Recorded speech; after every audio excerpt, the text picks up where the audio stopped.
es realizado con doctores del Hospital de Massachusetts, de la Universidad de Harvard.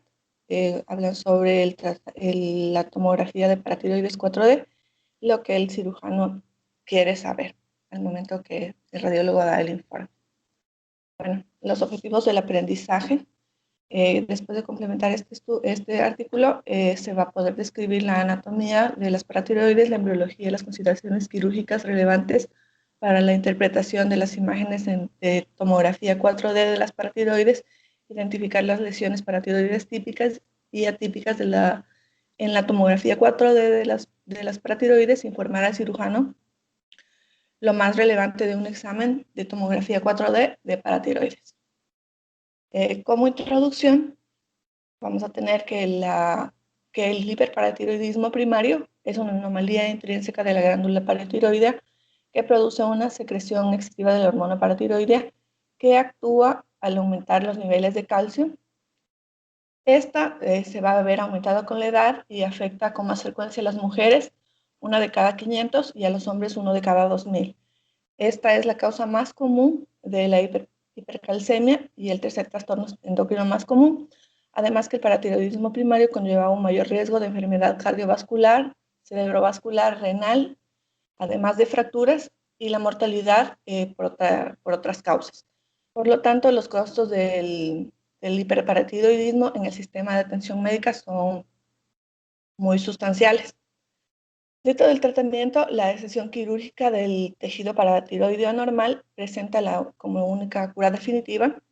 También la localización precisa y de las imágenes preoperatorias con un solo adenoma permitir al cirujano extirpar la glándula anormal de una manera buena.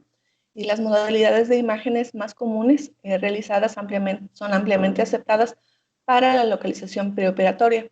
Entre estas tenemos la ecografía, la imagenología de medicina nuclear y la tomografía multifase denominada de 4 dimensiones o 4D. Dentro de los síntomas clínicos más clásicos está la enfermedad esquelética, nefrolitiasis, los efectos neurocognitivos, hipertensión, hiperlipidemia, diabetes y obesidad. Dentro de todo esto, el resultado más común de todos es el adenoma paratiroideo único, que se presenta entre un 85 y 90%, aunque también puede ser causado por una hiperplasia multiglandular, que se presenta en el 6% de los casos, el adenoma paratiroideo doble, el 4% de los casos, y el carcinoma paratiroides se presenta en el menos del 1% de los casos.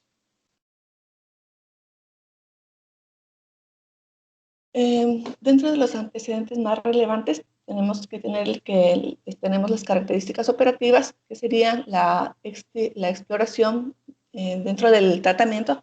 Está la exploración bilateral del cuello y la paratiroidectomía mínimamente invasiva. La exploración bilateral del cuello consiste en es una operación de la paratiroides que implica un examen de todas las glándulas paratiroides con resección de las glándulas enfermas, y esta operación a menudo se puede realizar en una sola incisión en la línea media de aproximadamente 2.5 centímetros. Por lo tanto, esta aumenta la morbilidad, las cosas de mortalidad, aunque es baja en manos experimentadas. Esta logra excelentes tasas de curación del paratiroidismo a largo plazo en un porcentaje mayor del 95%, mientras que la cirugía mínima, la paratiroidectomía mínimamente invasiva, es una operación unilateral que implica extirpar solo una glándula afectada.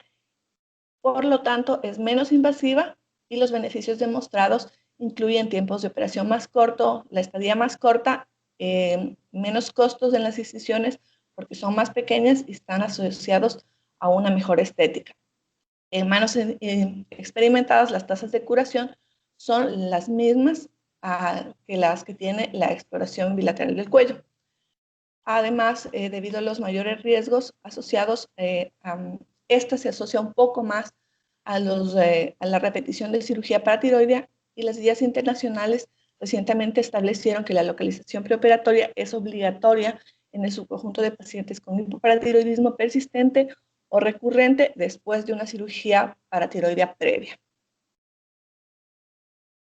Dentro de todo esto, las imágenes juegan un papel fundamental para la localización precisa de las paratiroides. En el hipoparatiroidismo siempre hay que recordar que el hipoparatiroidismo se diagnostica bioquímicamente. Todos los pacientes que se someten a imágenes tienen ya el diagnóstico comprobado bioquímicamente y el objetivo de las imágenes es solo la localización, no el diagnóstico. La localización precisa del adenoma facilita una cirugía mínimamente invasiva y la localización exitosa de las microglandulares ayuda a la planificación, en cambio, de la cirugía de cuello bilateral o de la exploración bilateral. Si la interpretación de las imágenes no localiza, el paciente sigue siendo un candidato operatorio. Sin embargo, es probable que sea necesario realizarle la exploración de cuello bilateral. Dentro de los diagnósticos por imagen tenemos la ecografía, las imágenes en medicina nuclear, la tomografía computarizada 4D, que son técnicas valiosas para el diagnóstico con puntos diferentes y débiles relativos. Para esto debemos saber más o menos la anatomía y la embriología para saber dónde se localizan las glándulas. Como todos sabemos, tenemos 4 glándulas paratiroideas que se localizan 2 superiores y 2 inferiores. Las 2 glándulas paratiroides superiores se derivan de la cuarta bolsa faríngea y su migración embriológica relativamente limitada explica su posición relativamente constante dentro del cuello. Estas se encuentran en la cara posterior del polo superior del glándula tiroides en un 80% entre el nivel de los cartílagos cricoideos y tiroides. Se ha notificado menos de 4 glándulas en del 3 al 6% de los individuos y se encontrarán más de 4 glándulas en el 5 al 13% de algunos pacientes. El conocimiento de la embriología de las paratiroides informa la búsqueda del tejido paratiroideo tanto ortotópico como ectópico. Las glándulas paratiroides inferiores se derivan de la tercera bolsa faríngea y al igual que el timo, se cree que la migración es relativamente larga, lo que explica que la ubicación sea más variable. Estas van desde el ángulo de la mandíbula hasta el pericardio. Por lo general, siempre se localizan a 1 centímetro del polo inferior de la glándula tiroides en el 50% de los casos. Con menos frecuencia, las glándulas paratiroides superiores se encuentran en posiciones retrofaringeas o retroesofágicas y hay otros posibles sitios anatómicos de las glándulas paratiroides superiores, como podemos observar en los gráficos. Como ven, en el óvalo rojo se encuentra la posición de las glándulas paratiroides superiores y en el óvalo azul vamos a ver la localización de las glándulas paratiroides inferiores.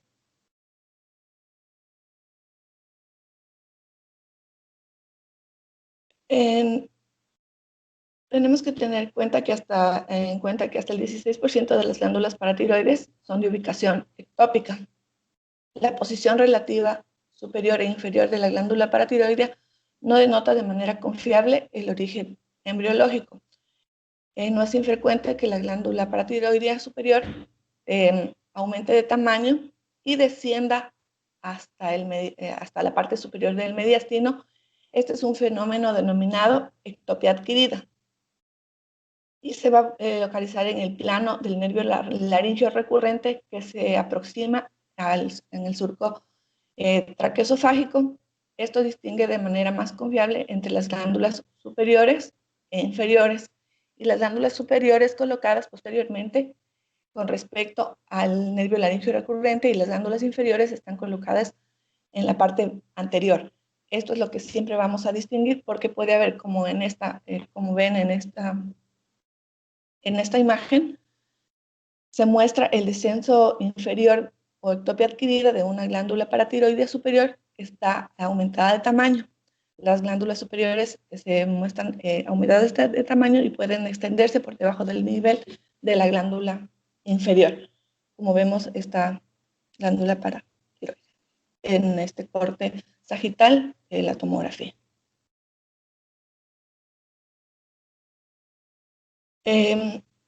Aquí vemos que las glándulas paratiroides superiores ectópicas se encuentran con mayor frecuencia en posiciones retrofaringeas, como vemos en la imagen superior izquierda, o retroesofágicas.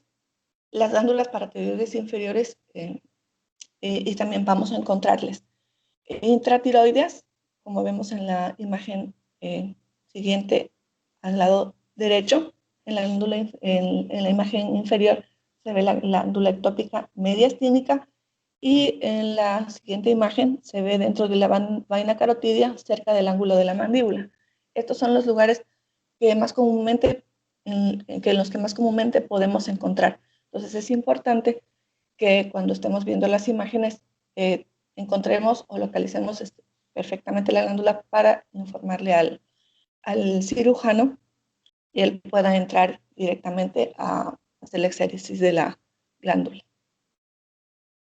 Las glándulas paratiroides inferiores ectópicas se encuentran con mayor frecuencia dentro del ligamento tirotímico, el mediastino y la vaina carotidia tiroidea. Aquí también siempre debemos ver la ubicación del nervio laringeo recurrente. Este se deriva del sexto arco faringeo. Este es de gran importancia para el cirujano durante la cirugía de paratiroides, y con tal prioridad el radiólogo debe identificar e informar las variantes anatómicas que colocan al nervio en mayor riesgo en el proceso quirúrgico. Para comprender mejor la anatomía normal y la variante del nervio laringeo recurrente, se justifica este estudio.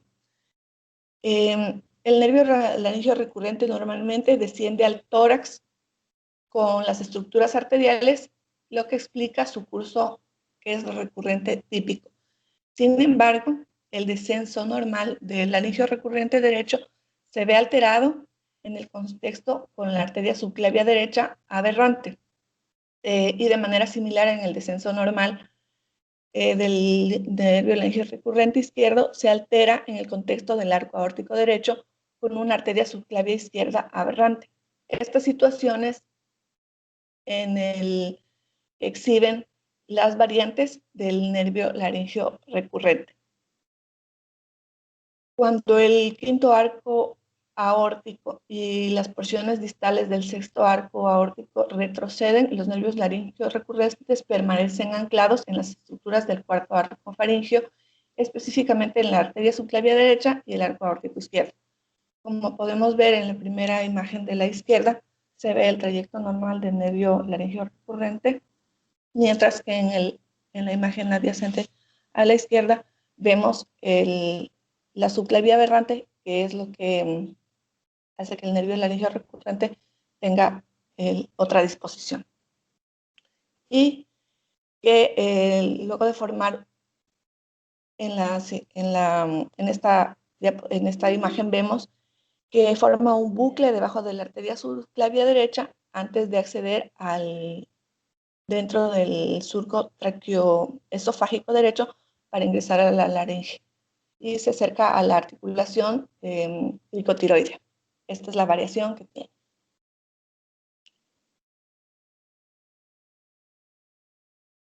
tiene. Vamos a hablar de la tomografía 4D.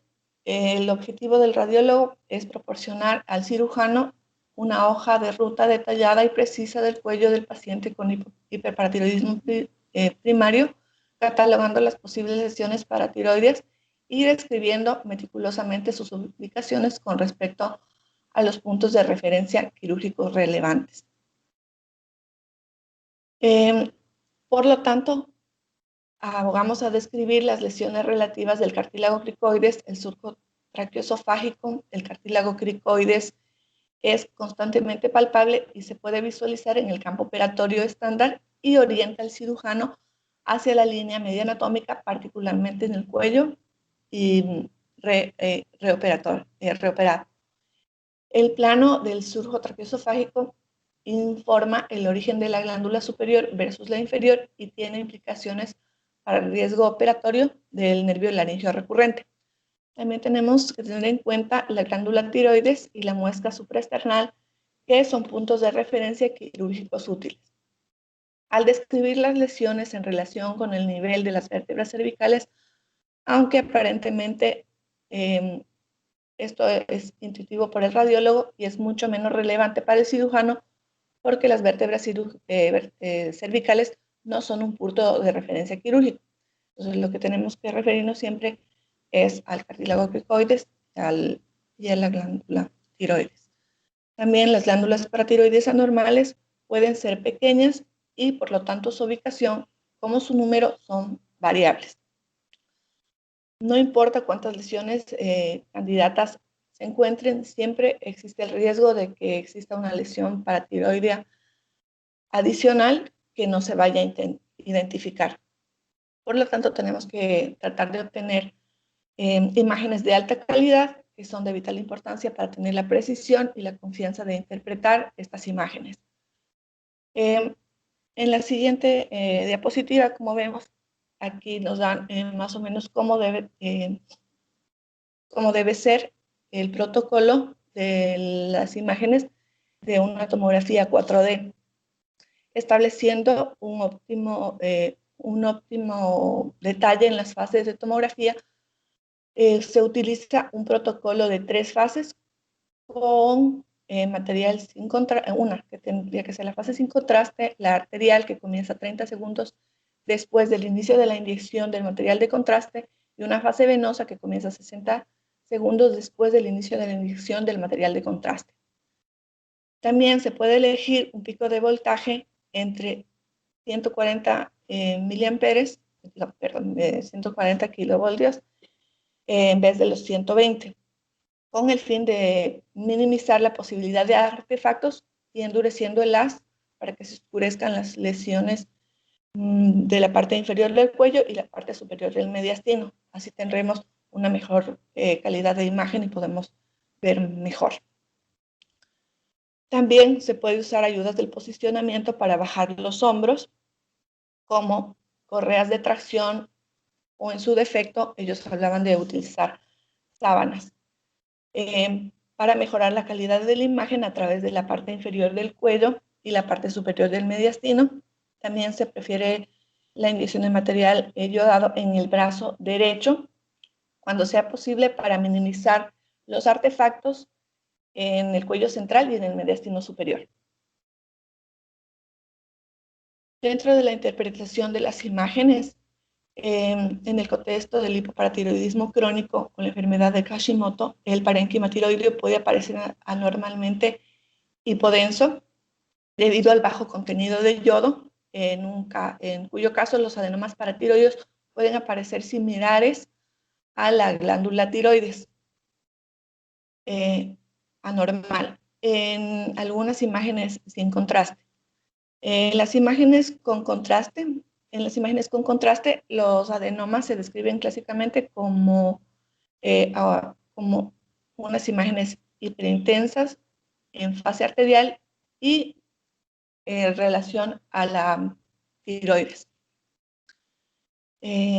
Aquí podemos ver los adenomas paratiroideos tienen una tensión más baja que la tiroides normal y contiene yodo en las imágenes sin contraste. Aquí podemos observar en estas imágenes de un paciente donde vemos la paratiroides izquierda aumentada de tamaño, se presenta en la primera imagen isodensa, luego con el contraste hiperdensa, igual a la glándula tiroides y con un lavado con la fase arterial, digamos, con la fase venosa igual isodensa. Aquí tenemos otro paciente donde se enfatiza igual la búsqueda exhaustiva y sistemática después de identificar la lesión paratiroidea para tener una mejor análisis de la imagen y saber que estamos buscando lo que estamos buscando. Como vemos aquí en las imágenes, tenemos una paratiroides izquierda, de menor tamaño, y que se visualiza isodensa con respecto a la glándula tiroides.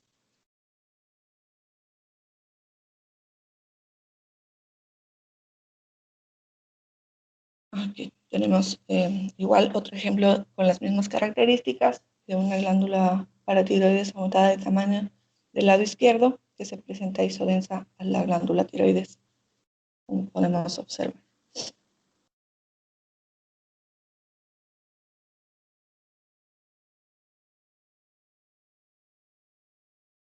Igual, aquí vamos a ver en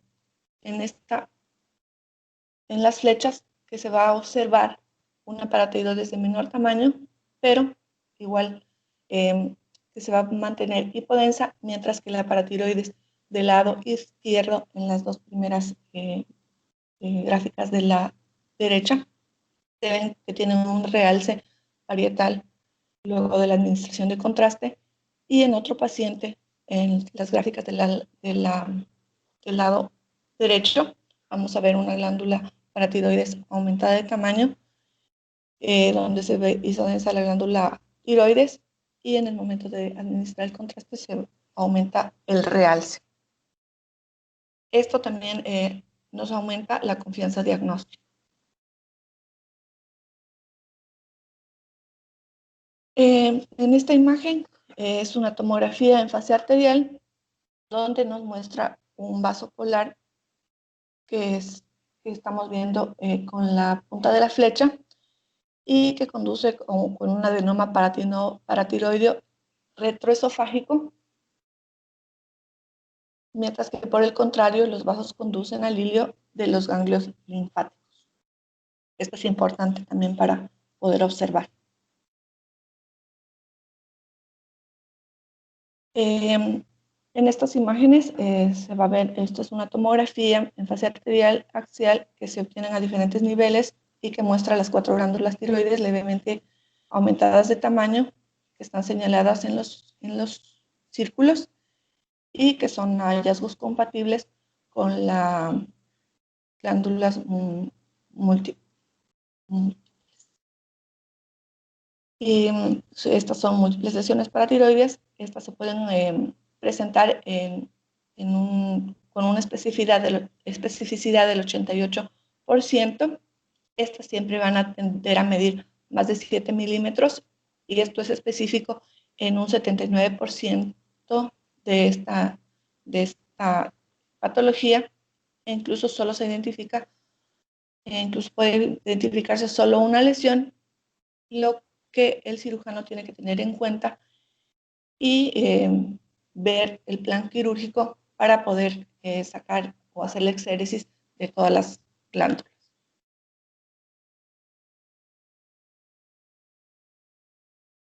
En la siguiente imagen, este son las imágenes de un paciente de 16 años con niveles de hormona paratiroidea marcadamente elevados,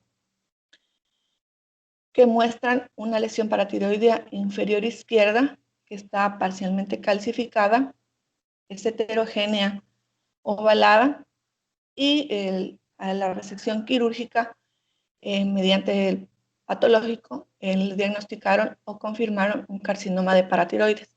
Este es muy raro y difícil de diagnosticar antes de la operación. La hormona paratiroidea siempre se va a encontrar marcadamente elevada, y la edad de los pacientes jóvenes son las características clínicas son muy sugestivas, y las calcificaciones paratiroides en las imágenes pueden ser sospechosas, especialmente cuando se encuentran en glándulas paratiroides aumentadas de tamaño.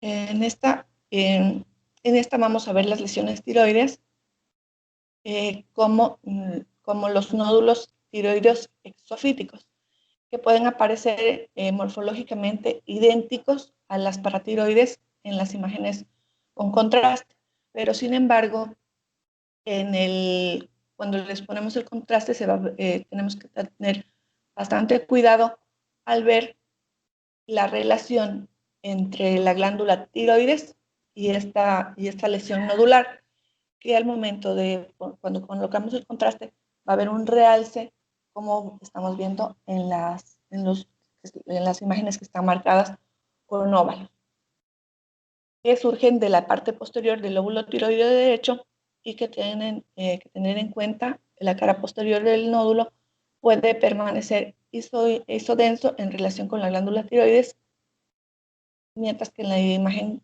con contraste solo realza la parte parietal.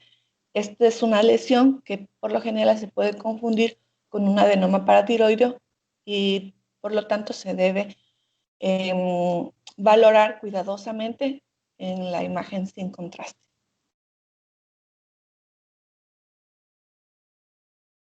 También los ganglios linfáticos pueden imitar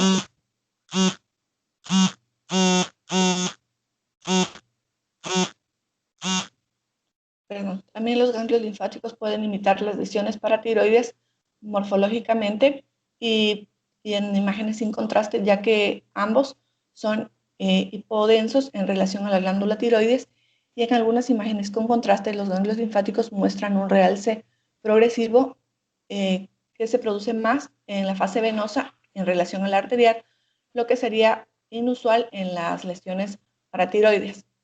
La identificación del hilio también puede ser útil para la diferenciación. Si aún no se ha realizado la ecografía, la notificación de los nódulos tiroideos ayuda al cirujano a diferenciar de las lesiones que requieren un estudio preoperatorio adicional para la posible resección simultánea.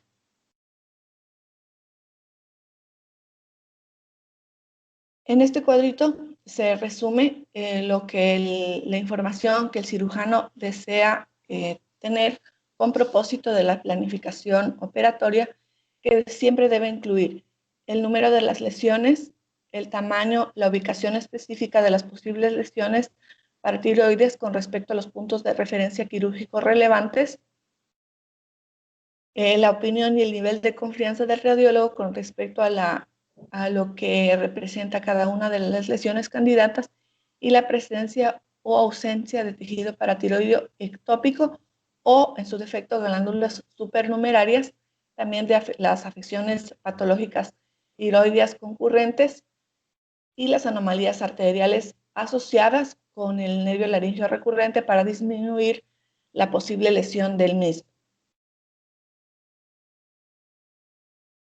En conclusión, tenemos que el paratiroidismo primario contribuye a una morbilidad y a unos costos sanitarios sustanciales. También la enfermedad se diagnostica mediante los resultados de pruebas bioquímicas y su cura es la extirpación quirúrgica de las glándulas anormales. Además que el papel de las imágenes es la localización preoperatoria, lo que facilita una cirugía mínimamente invasiva cuando es apropiado y una ayuda para, de otra manera, establecer el vaciamiento bilateral o el conocimiento del radiólogo de la embriología y la anatomía también deben ser relevantes, lo que maximiza el éxito de la localización de las glándulas, y al informar con precisión y abordar de manera concisa la información, que es clave para el cirujano. Al interpretar las imágenes de la tomografía 4D de paratiroides, el radiólogo impactará sustancialmente en la atención del paciente al permitir que el cirujano desarrolle y ejecute satisfactoriamente el proceso quirúrgico. Gracias.